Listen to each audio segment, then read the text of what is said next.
sommes au GANIL, le grand accélérateur national d'ions-lourds, situé à Caen. C'est un laboratoire de recherche pluridisciplinaire co-géré par le Centre national de la recherche scientifique d'une part, le CNRS, et d'autre part par le Commissariat à l'énergie atomique et aux énergies alternatives, le CEA. C'est un laboratoire de recherche utilisant des faisceaux d'ions pour mener des recherches dans différents domaines qui vont de la radiobiologie à la physique nucléaire et à l'astrophysique, en passant par la physique atomique et la physique du solide. Il accueille à peu près 800 expérimentateurs venant exploiter nos outils ici au GANIL pour mener des recherches dans ces différents domaines. Le GANIL, c'est en fait 3 installations. Celle historique auprès de laquelle a été réalisée la première expérience en 1983. Par ailleurs, il y a une plateforme dédiée à la recherche interdisciplinaire nommée ARIB. Et enfin, très récemment, nous avons mis en service l'installation Spiral 2, dotée d'un nouveau accélérateur supraconducteur. Au cours de la visite du GANIL, nous suivrons le cheminement des faisceaux d'ions dans l'installation. Nous commencerons par le local dans lequel ces ions sont produits au moyen d'une source d'ions.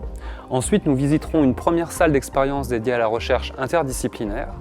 Ensuite, nous rendrons visite à une salle accueillant un des 2 gros cyclotrons du GANIL, permettant d'accélérer ces ions jusqu'à près de 100 000 km/s.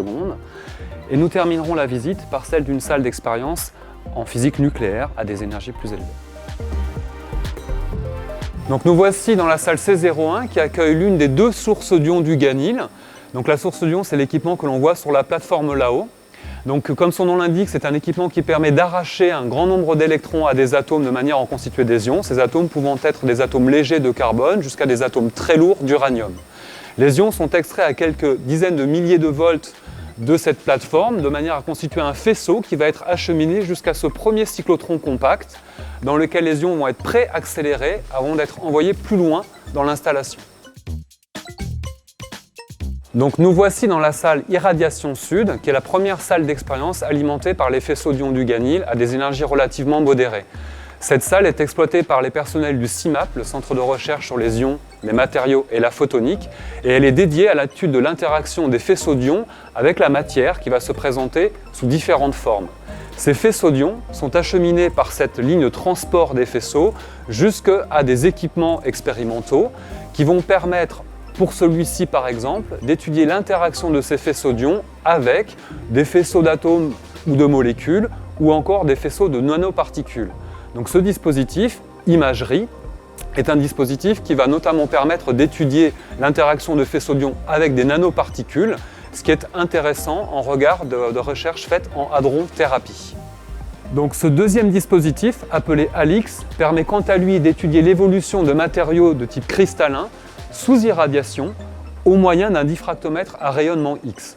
Ce dispositif, comme le précédent, ont été financés par l'Agence nationale de la recherche.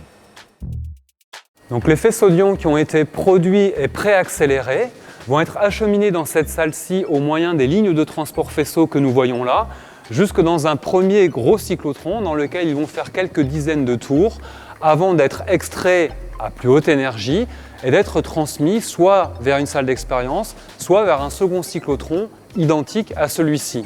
Lorsqu'on combine tous les cyclotrons du GANIL, cela permet d'accélérer les ions les plus légers de carbone jusqu'à des vitesses de plus de 100 000 km/s.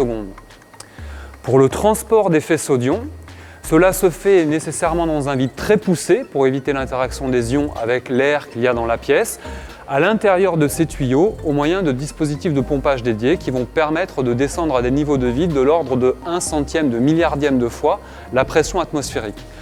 L'autre équipement très important pour le guidage des faisceaux d'ions dans ces tuyaux sont des équipements magnétiques, donc des aimants, qui vont permettre de contrôler la trajectoire des faisceaux d'ions de manière à les garder toujours centrés dans ces tubes de transport faisceaux. Nous voici dans l'une des salles d'expérience du GANIL dédiées à la recherche en physique nucléaire. Donc le but du jeu, ça va être d'induire des collisions nucléaires entre des projectiles. Ils vont être acheminés par cette ligne de transport de faisceaux d'ions jusqu'à cet endroit où ils vont interagir avec une cible de matière, donc un matériau composé d'atomes. Et ce qui va nous intéresser, c'est les quelques très rares fois où le noyau d'un ion incident va venir interagir avec le noyau d'un atome de cible. À ce moment-là, lors de cette réaction nucléaire, il va y avoir émission de particules ou de rayonnement que l'on va pouvoir capter au moyen d'un ensemble de détecteurs. Donc c'est en observant les manifestations de cette collision que l'on va pouvoir apprendre des choses sur le noyau des atomes et en particulier la manière dont les protons et les neutrons interagissent les uns avec les autres à l'intérieur du noyau de l'atome. Par ailleurs, cet ensemble de détection va être couplé un petit peu plus loin avec un séparateur d'ions qui va nous permettre de récupérer le morceau de ces collisions nucléaires, de les identifier et de nous permettre ainsi de comprendre quel type de réaction a eu lieu et ce qui s'est passé au cours de cette réaction nucléaire.